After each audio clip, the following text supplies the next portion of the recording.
నూతనమైన కృపా, నవనూతనమైన కృపా, శాశ్వతమైన కృపా, బహు ఉన్నతమైన కృపా,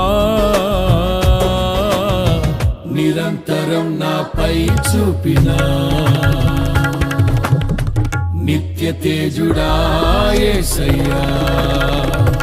నీ వాత్సల్యమే నాపై చూపిల్చిన నీ ప్రేమను వివరించనా, నన్ను నీ కోసమే ఇలా బ్రతికిల్చిన జీవాధిపతి నీవయ్యా.